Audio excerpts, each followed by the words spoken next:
वहाँ से पलायन करेगा, क्योंकि उसको रोजगार नहीं है। अगर हम रोजगार दे देंगे तो अब आप देखिए कि आपके हॉस्पिटल में डॉक्टर काम कर रहे हैं, वो तो डायरेक्ट उसके टच में है कोरोना वायरस वाले के। आपके हेल्थ वर्कर काम कर रहे हैं, सारे काम कर रहे हैं, एसेंशियल सर्विस चल रही है।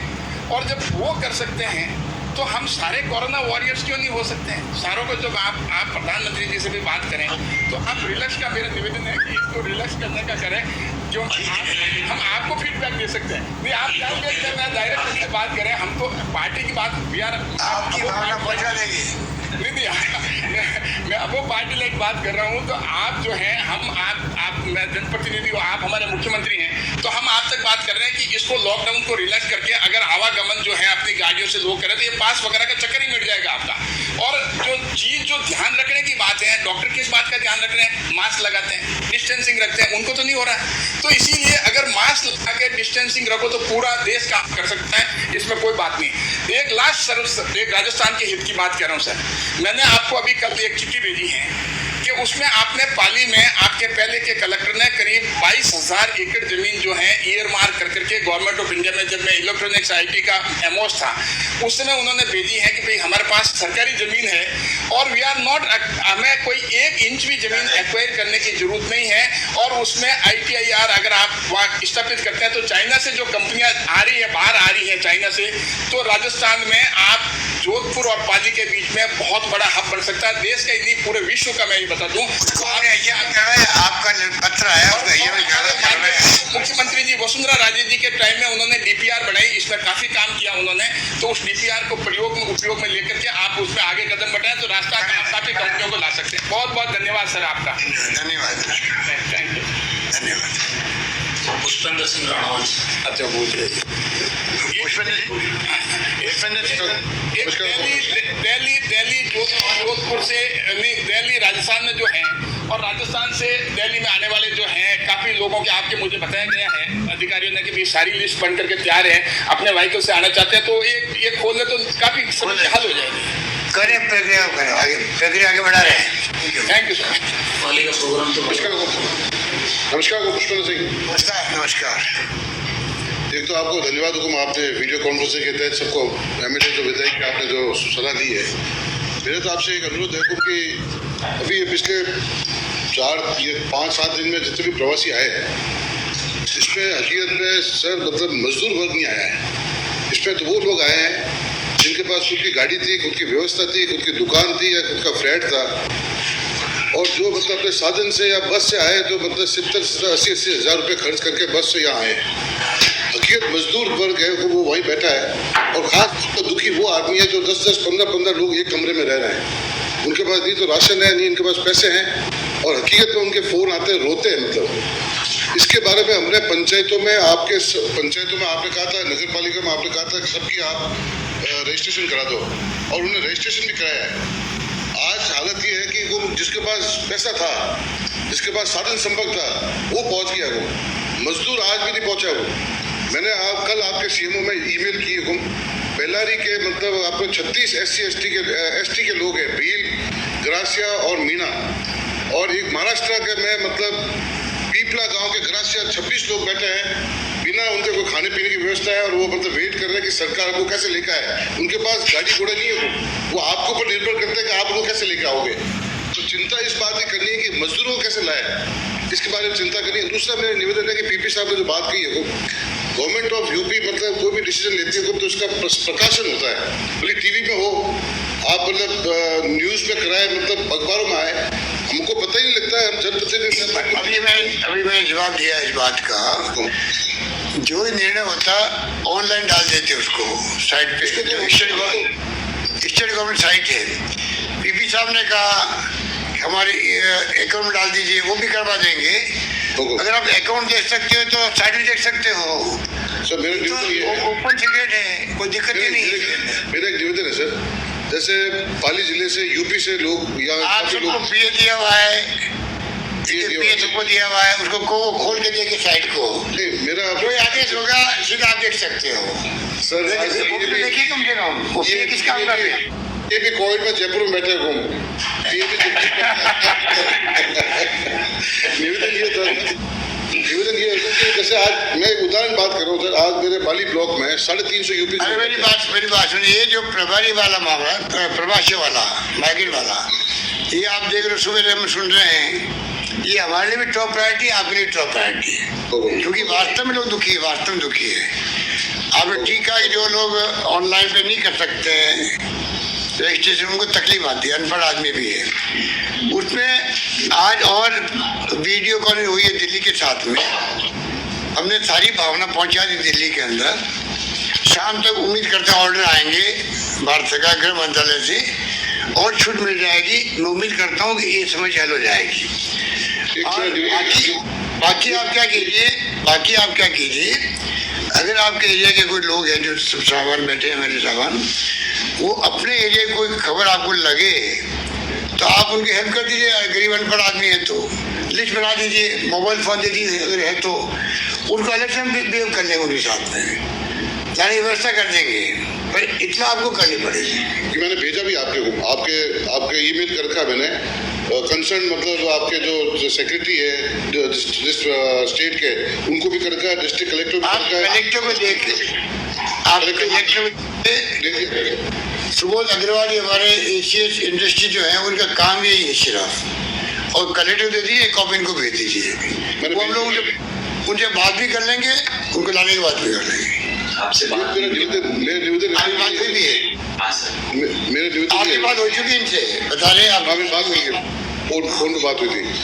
एक मेरा निवेदन हुकुम कि जितने भी आपके प्रभारी सेक्रेटरीज है स्टेट के, वो मैं पिछले 5-6 दिन से मैं किसी का नाम नहीं ले जाता हूँ, उनके सबके फ़ोन डाइवर्ट किए हुए हैं, सबके फ़ोन डाइवर्ट है, किसी के फ़ोन बंद है, किसी के आपके फ़ोन जाते हैं रिप्लाई नहीं है। हो सकता है वो व्यस्त होंगे सर, पर एमएलएस के आवाज़ नहीं आ रही सर, आवाज़ नहीं आ रही है। उनको हमने बनाया, अच्छे उद्देश्य से बनाया, पर जब 17 कितना 17 लाख 19 लाख लोग रजिस्टर करा दे, तो 19 लाख आप कल्पना करो, अगर आपको मैं इंतजार बना दूँ किस बात का और लाखों लोग आपको टेलीफोन करने ट्राई करे तो आपकी क्या स्थिति बनेगी। उनको अच्छे उद्देश्य बनाया मैं अच्छे उद्देश्य से, इतने फोन आए कि वो ह्यूमनली पॉसिबल ही नहीं थे। इसलिए आपकी शिकायत वाजिब है, आप ही नहीं कर रहे हो, हम सब कर रहे हैं आपस के अंदर भी। वो सिस्टम बदल गया, अब इनको इंचार्ज बना दिया, उसके बाद में वो बात खत्म हो गई।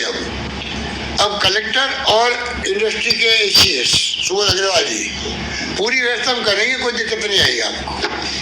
एक मेरा निवेदन, थैंक यू, धन्यवाद आपका। एक से पॉइंट है। हाँ, एक आप पंचायत में अभी जो लोगों ने बात की है कि हैंडपम्प्स खराब है। जनरली आजकल हैंडपम्प मतलब पंचायत रिपेयर करती है, वो पंचायत समिति करती है, पंचायत करती है। नई पंचायत का फॉर्मेशन हो गया, आज 6-7 दिन हो गए, इनके पास आज तक कोई बजट आया नहीं। एसएफसी का बजट है जिससे वो हैंडपम्प के सामान खरीद सके और सामान हैंडपम्प ठीक कर सकते हैं। आपके जनता दल के मतलब बिजली के बिल बाकी है और लाइट के कनेक्शन कट रहे हैं गाँव में। एक तो ये एक मेरा निवेदन है, आपके एएनएम और जीएनएम की पोस्ट गांव में मतलब 50% से अधिक खाली पड़ी है। अगर आप संविदा पर लगा दें लोगों को, जो सुविधा है जीएनएम है, तो वो लोग मतलब आपके पीएससी को मॉनिटर करके सही देंगे कि यहाँ संविदा पर ये प्रॉब्लम हर साल आती है, आप भी रहे हो मंत्री, ये प्रॉब्लम आती है, इसको ठीक करवाएंगे अपन, ठीक है। बहुत खाली सर, बहुत खाली। Thank you. एक मेरा निवेदन है सर कि सबसे बड़ी प्रॉब्लम जो है उसकी क्या कह रहा था इसका टेस्टिंग की। आज हमारे प्रवासी जिस तरीके से गांव में आ रहे हैं, आज पूरे बाली ब्लॉक में पूरे हमारे विधानसभा में 50 से ज़्यादा सैंपल नहीं हुए हैं। मतलब बाली विधानसभा में 50 से ज़्यादा सैंपलिंग नहीं हुए हैं। तो ये मैं चाह रहा हूँ थोड़ी सैंपलिंग बढ़ा दे, क्योंकि अभी बाहर से लोग आए हैं, तो सैंपलिंग बढ़ा दे ताकि हम इसको पहले से इससे अलर्ट रहे।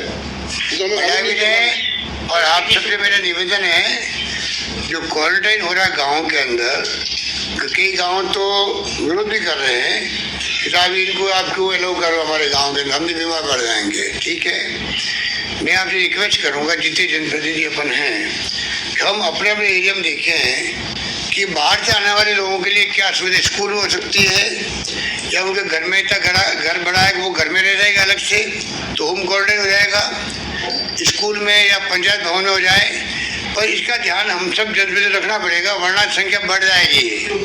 हम सबको लाना भी बड़ा आसान है, पर बाद में भी देखना पड़ेगा हम लोगों को, संभालना पड़ेगा। इसमें आप सब लोग सरकार का सहयोग कर रहे हैं। धन्यवाद आपको। खुशी सिंह जी नमस्कार। नमस्कार। आपने बहुत ही सबसे पहले हिंदुस्तान में आपने लॉकडाउन की जो शुरुआत की है, और उसी दिन मैंने पूरे विधायी कोष 2 करोड़ 25 लाख रुपए समर्पित कर दिए अस्पतालों के लिए। आपकी भावना को पहले ही समझ लिया मैंने, और मैं आज खुशखबरी देना चाहूँगा आपको। खुशखबरी इस बात की कि आपने अभी 15 मिनट का ब्रेक दिया और उसमें हमें खुशखबरी मिली कि पाली बांगड़ हॉस्पिटल में आज 16 मरीज ठीक होकर आज घर गए। तो इस बात में मैं आपको खुशखबरी देना चाहूँगा, धन्यवाद कहना चाहूँगा कि आपने रघु जी को भी धन्यवाद देना चाहूँगा, और इस बात का वही धन्यवाद देना चाहूँगा पाली में आपने जो कोरोना की टेस्टिंग करवाई है। इसको एक मेरा निवेदन है, थोड़ा सा सुझाव है कि धीरे धीरे लोग जो आएंगे यहाँ, और ये विस्तार इसका हो सकता और होगा जिस तरह से सब सुन रहे हैं, तो ये इसके केंद्र और बढ़ाए जाए। एक जिले में 2 या 2 से अधिक भी किया जाए, उससे अपने को बहुत बड़ी सहायता मिल सकेगी फ्यूचर में। साथ ही मेरा निवेदन है कि अभी जो कुछ डॉक्टर्स कॉन्ट्रैक्ट्स में लगे हुए हैं, उन डॉक्टर्स को स्थायी आप कर दें, क्योंकि उनको अनुभव भी हो गया 2 साल का, और कोरोना का भी अनुभव हो गया। अब जैसे मेरे गांव में कोई डॉक्टर लगा हुआ है, नया डॉक्टर आएगा तो कॉन्ट्रैक्ट वाले को हटाना पड़ेगा। तो आज उसने कोरोना में जो काम किया है, जो कॉन्ट्रैक्ट में रहते हुए उसको अनुभव प्राप्त हुआ है, तो उनको कोरोना में अपन कर सकते हैं स्थायी। ये मेरा सुझाव है आपसे।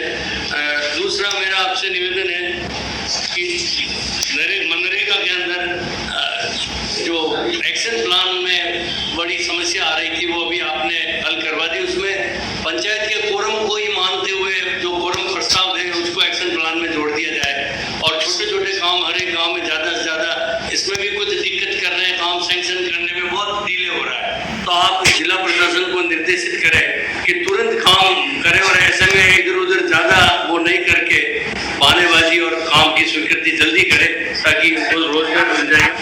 सर मेरा एक सुझाव और है, ये जो कोविड-19 केयर सेंटर जो है आप हर ब्लॉक में बनाने की जो है, उसमें मेरा सुझाव है कि वहाँ का स्टाफ अलग हो, वहाँ का स्टाफ फील्ड में नहीं जाए, ताकि उनके एक अलग सुविधा भी रहे और वो दूसरे कॉन्टेक्ट में नहीं आए। इसमें जिला प्रशासन, हमारे डॉक्टर, नर्सिंग स्टाफ, पुलिस और आंगनबाड़ी कार्यकर्ता पाली में इतना शानदार काम कर रहे हैं। सभी विधायक आपको इसके बारे में बताएंगे, बहुत ही शानदार इसके लिए बधाई। और इस कोरोना में आज हमने एक नई चीज देखने को मिली कि सभी विधायक, पक्ष विपक्ष, पूर्व मुख्यमंत्री, प्रतिपक्ष नेता, आप, हम सभी एक साथ बैठकर इसकी चर्चा करें, और सभी आपके साथ में है। इसके लिए मैं आपको बधाई देना चाहूंगा। और ये सुझाव भी है,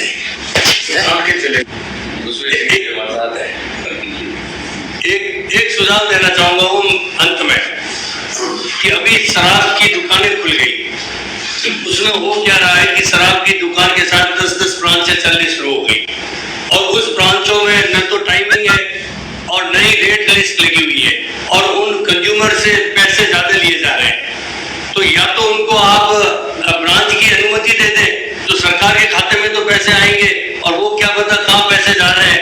एक दुकान के नीचे 10-10 ब्रांचें खुल गई है। तो इसकी ओर मैं आपका ध्यान आकर्षित करूँ, और वहाँ पे उन ब्रांचों में ओपी की शराब बना के बेची जाती है और हरियाणा की शराब को बेचा जा रहा है, तो सरकार के रेवेन्यू में भी कमी आ रही है। तो इसके ऊपर आप थोड़ा ध्यान करें, और इसकी रेट बढ़ जाएगी तो उन दुकानदारों के लिए और बीपीएल वालों के लिए बिजली का बिल थोड़ा कम हो जाएगा, इससे बच पाएगा।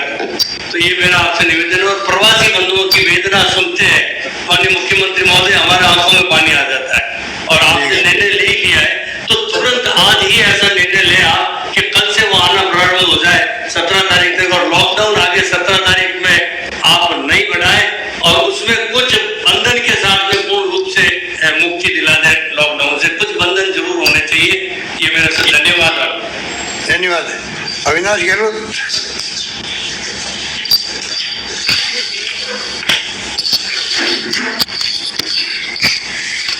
सर नमस्कार हुकम। नमस्कार। सर सबसे पहले तो मैं आपको बहुत बहुत धन्यवाद देता हूं कि आपने हम सबको आज इस विषय के माध्यम से जोड़ा है, और मैं विशेष रूप से धन्यवाद आपको इस बात का देना चाहता हूं कि आपने मेरे जेतान विधानसभा क्षेत्र के अंदर बजट सत्र में मेरी राजकीय पीजी महाविद्यालय में आपने साइंस फैकल्टी दिया। आपने मेरा जो राजकीय चिकित्सालय था, माननीय रघु शर्मा जी बैठे चिकित्सा मंत्री जी, मैंने बार बार निवेदन किया था, आपने कहा था आप सीएम साहब को कहे, मेरी डिमांड पर आपने मेरे हॉस्पिटल को 50 से 100 बेड में क्रमोन्नत कर दिया। और हम सब पाली जालो और सिरोही के विधायकों की तरफ से जो 100 करोड़ रुपए आपने जवई पुनर्भरण का दिया, इसके लिए भी मैं हम सब आपके बहुत बहुत आभारी हैं, बहुत बहुत स्वागत करते हैं, आपका धन्यवाद करते हैं। आज जिस कोरोना महामारी को लेकर सर आपने हमें बुलाया है, हम 11 बजे से आपका इंतजार करेंगे, आपके साथ में कुछ बातचीत होगी, तो मैं मुश्किल से 2 मिनट आपका लूंगा कि आप अभी तो क्या है सर कि जो ग्राम पंचायतों की जो राज्य वित्त आयोग की राशि है 5वें वित्त आयोग की, उसकी 2 किस्तें बाकी है। वो इसलिए मैं निवेदन करना चाह रहा हूँ सर कि हमारी कुछ पंचायतें जनता जल योजना के अंदर जुड़ी हुई है, जब और कुछ नई पंचायतें भी बनी हमारी जेतान और रायपुर पंचायत समिति में, तो उनमें पानी का बिल जो बकाया है वो जब तक किस्तें नहीं आएगी तो वो बकाया बिल जमा होगा नहीं। लाइट के कनेक्शन कट रहे हैं, मार्च का महीना होता कनेक्शन भी काट रहे, कुल मिला के परेशानी, जब तक ये किस्तें जमा हो जाएगी तो ये परेशानी भी दूर हो जाएगी। एक अभी आपने एक फॉर्मेट निकाला सर 2020-21 में आपने एमएलए फंड से जो स्वास्थ्य सेवाओं के अंदर ये फंड आपने कहा है, मेरा इसमें निवेदन है कि ठीक करा, पर उसमें से कुछ फंड 25 या 40% के करीब पानी के लिए भी आप रखें सर, क्योंकि सड़कें नहीं होगी तो चल जाएगा। स्वास्थ्य और पानी 2 चीज ऐसी, उसमें कुछ फंड हमारा पानी के लिए होगा तो ठीक रहेगा, क्योंकि जब तक पुरानी हो चुकी लाइनें बहुत, इसमें भी बहुत प्रॉब्लम आती है, रूरल इलाका है साहब, बहुत परेशानी आती है। और एक और निवेदन करूंगा साहब कि मेरे यहाँ जो जवई की योजना है 315 करोड़ रुपए की, वो पिछले 7-8-10 महीने से बंद पड़ी है, उसका लगभग आधा काम हुआ, आधा बंद पड़ा है, तो जो लाइनें बनी है वो चौक पड़ी है, वो शायद वापस टेंडर रिटेंडर की कह रहे हैं, पता नहीं क्या, जो फर्म काम करना नहीं चाह रही है। और जेतान के अंदर 4.25 करोड़ रुपए की एक स्कीम मंजूर हुई है जेतान शहर के लिए, तो सब लॉकडाउन की वजह से वो परियोजना बंद पड़ी है, उसको कोरोना की बात करो, कोरोना की बात करो, ये तो बात सर मैं निवेदन कर रहा हूँ, बस 1 मिनट में खत्म करूंगा कि वो एक 4.25 करोड़ की स्कीम है, उसकी वजह से क्या दूसरी स्कीमें मंजूर नहीं हो रही, और पानी की बहुत ज्यादा परेशानी, गर्मी का मौसम है ना सर, इसलिए मैं निवेदन कर रहा हूँ, वो अगर हो जाए तो कोई दिक्कत नहीं होगी। और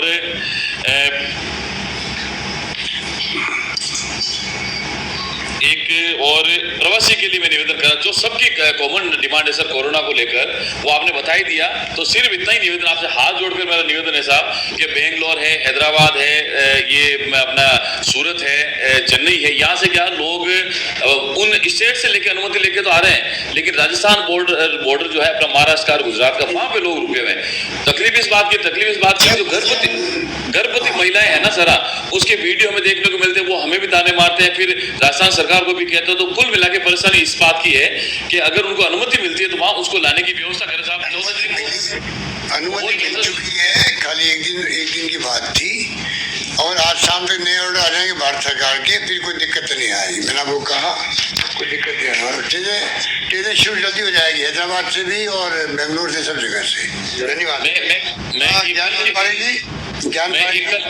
एक बात और साहब, मैं मानवीय दृष्टिकोण से एक बात कहता हूँ कि कल 2-3 दिन से हमारा फोन आ रहे हैं, जो रेलवे स्टेशन में गए तो उनके पास खाने पीने का नहीं है साहब, उनको लाने की जरूरत नहीं, लेकिन अगर खाद्य सामग्री व्यवस्था उन तक हो जाएगी तो फिर लाने की भी कोई दिक्कत नहीं होगी।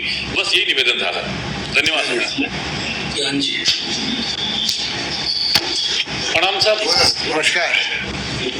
मेरा एक ही निवेदन है साहब कि जो प्रवासी वाला आपने कह तो दिया कि हम लाने की शुरुआत कर रहे हैं, पर सब प्रवासियों को एक क्लियर मैसेज चला जाना चाहिए कि आपको कल से, परसों से या 3 दिन बाद से लाने की शुरुआत कर दी जाएगी, क्योंकि विश्वास है ना, अभी तक वो बना नहीं पा रहे हैं। हकीकत यह है कि रोज फोन आते हैं, वहां तो प्रवासी रोता है फोन पर, और यहाँ उसके माता पिता घर पे आके गिड़गिड़ाते हैं, रोते हैं कि चाहे हमारा बेटा यहाँ आके बीमार पड़ जाएगा या वो कर देगा, पर एक बार इसकी शक्ल दिखा दो हमको। तो एक क्लियर मैसेज सरकार की ओर से चला जाए कि हम आज से इस स्थान से शुरुआत कर रहे हैं, तो एक विश्वास बन जाएगा।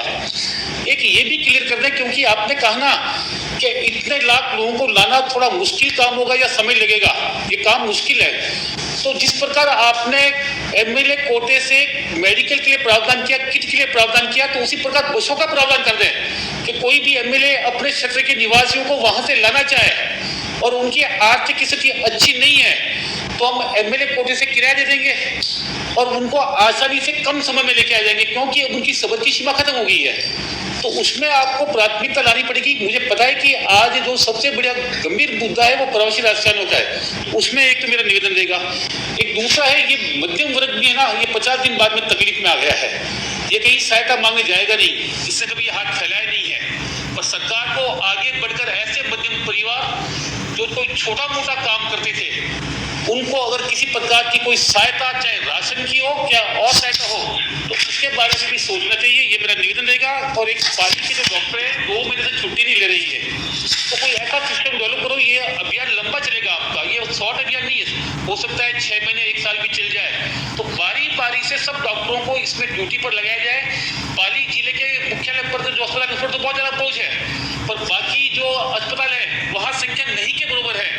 तो बाहर के डॉक्टरों को भी ड्यूटी पर यहाँ लगाया जाए ताकि कुछ सेवाएं वो भी दे और यहाँ उनको रेस्ट मिले, ताकि लंबे समय तक वो काम कर सके। ये मेरे निवेदन है। बहुत धन्यवाद। शोभा चौहान जी। प्रणाम हुकम। नमस्कार। नमस्कार, प्रणाम साहब। वो सबकी एक कॉमन एक ही समस्या प्रवासी भाइयों की, तो जो अनुभूति लेके पहले से ही फंसे हुए हैं बीच में, तो उनको आने नहीं दिया जा रहा। और बीच में मतलब कम से कम 30-25 दिन हो गए वो वहीं फंसे हुए हैं। न खाने की व्यवस्था, महिलाएं और बच्चियां रो रही हैं, और वो डेली के 15-20 सर फोन आते हैं उनके। अब उनको न तो कोई जवाब देते हैं, न कोई अनुमति मिलती है, परेशान हो रहे हैं सब।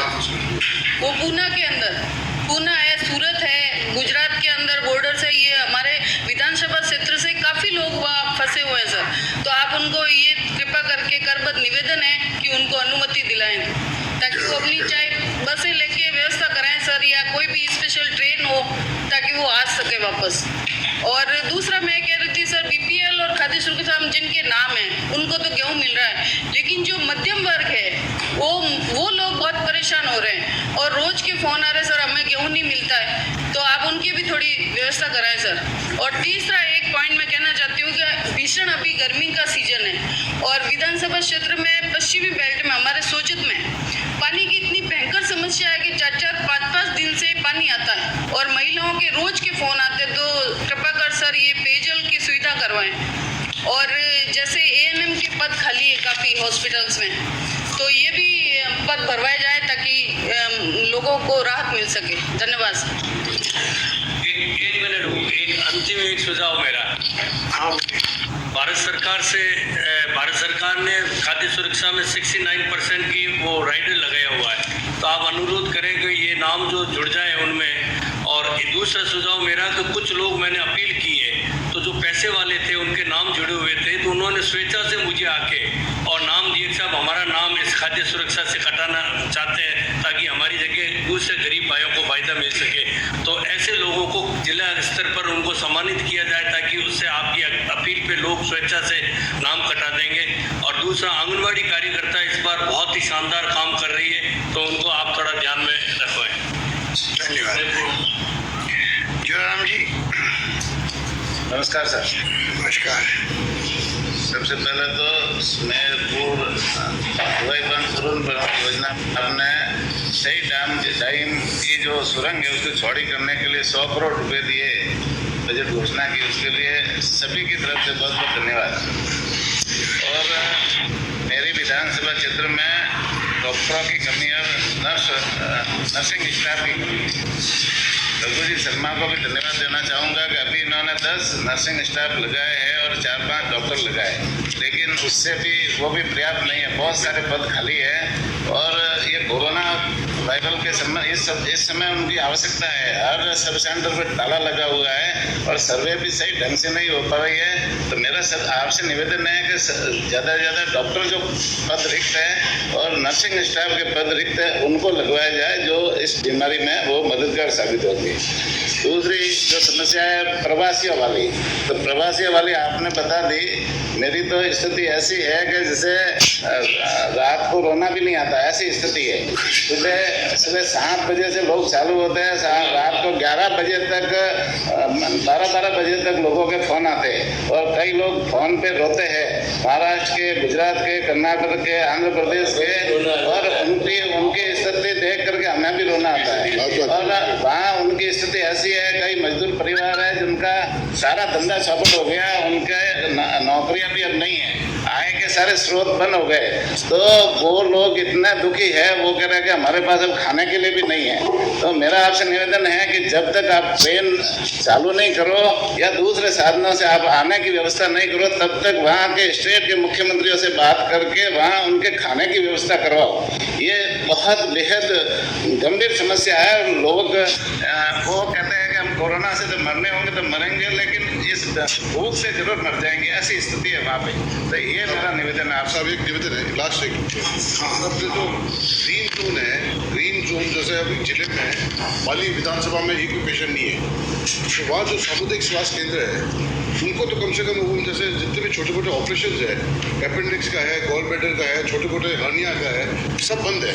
अभी उनको जाना पड़ता है मेडिकल कॉलेज जोधपुर जाओ या पाली जाओ, तो पाली ऑलरेडी संक्रमित है। तो ये जो ग्रीन जोन है, ऑरेंज जोन है, जहाँ एक दो पेशेंट है, उनको तो कम सामुदायिक स्वास्थ्य केंद्र में कम से कम छोटे मोटे ऑपरेशन स्टार्ट हो जाए, क्योंकि बिल्कुल ओपीडी के अलावा दवाई देने के अलावा कोई काम नहीं है।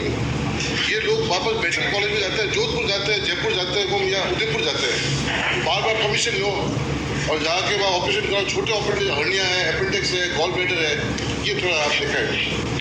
एक मेरा भी है, जन सहयोग से यदि कोई बस उपलब्ध कराता है तो हमको अनुमति देते हैं आप कि हम वहां जाके उनको लेकर आ जाए पाली, या अपने अपने क्षेत्र लेकर जाए। सरकारी पैसा हम खर्च नहीं करवाएंगे। ये बात सुनो, आप समझने की कोशिश करो कि ये बात तय हो गई है। अभी मैंने कहा आपको 2-3 घंटे बीसी चली है दिल्ली के साथ में।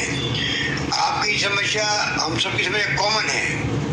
ये तमाम बातें कन्वे कर दी गई है कैबिनेट सेक्रेटरी को, होम सेक्रेटरी को। इसी काम हम लगे हुए हैं और ट्रेनें चालू करेंगे, वहाँ से ट्रेन लोग आएंगे। सवाल एक आएगा जो मैं आपसे सलाह करना चाहता हूँ कि लोग, एक तो वहाँ लोग रहते हैं, काम धंधे करते हैं, अपने परिवार भी वहीं पर है, और एक है जो मजदूर टाइप लोग हैं या दुकान में नौकरी करता है या अभी गया है मार्च के महीने में कोई धर्म यात्रा में या पर्यटक के रूप में या काम धंधे ये मिलने के लिए गया अपने रिश्तेदारों से और अटक गया वहाँ पर। भारत सरकार का कहना है जब आप 2.5 लाख अगर एक साथ लोग आएंगे, आने की कोशिश करेंगे, 1 लाख आने की कोशिश करेंगे, 1 लाख लोग तो तब आ पाएंगे तब ये आपकी जो मांग है 17 के बाद में खत्म हो, लॉकडाउन, रेगुलर ट्रेनें चले पहले की तरह, तो आया जाए तब तो कोई दिक्कत नहीं है। एक ट्रेन में खाली दूर तो बैठना पड़ता है, उसमें सिर्फ 1200 लोग बैठ सकते हैं मैक्सिमम।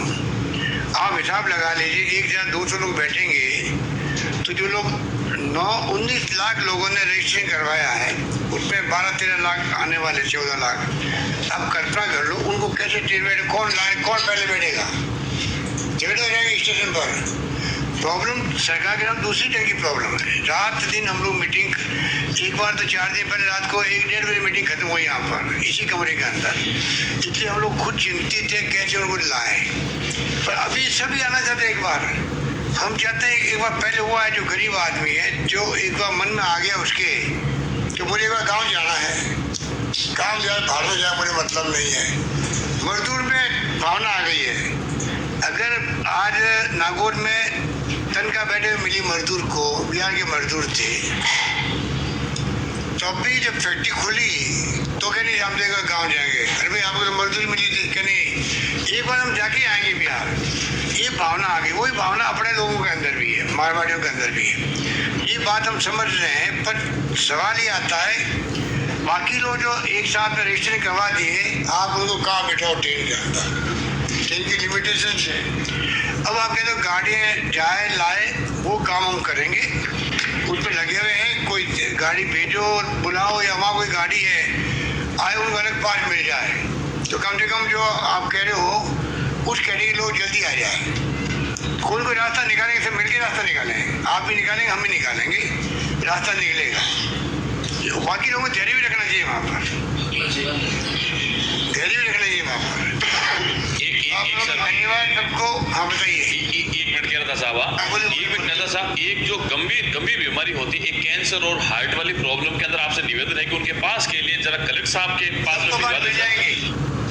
हाँ, एक और कल से कोई शिकायत रहेगी नहीं।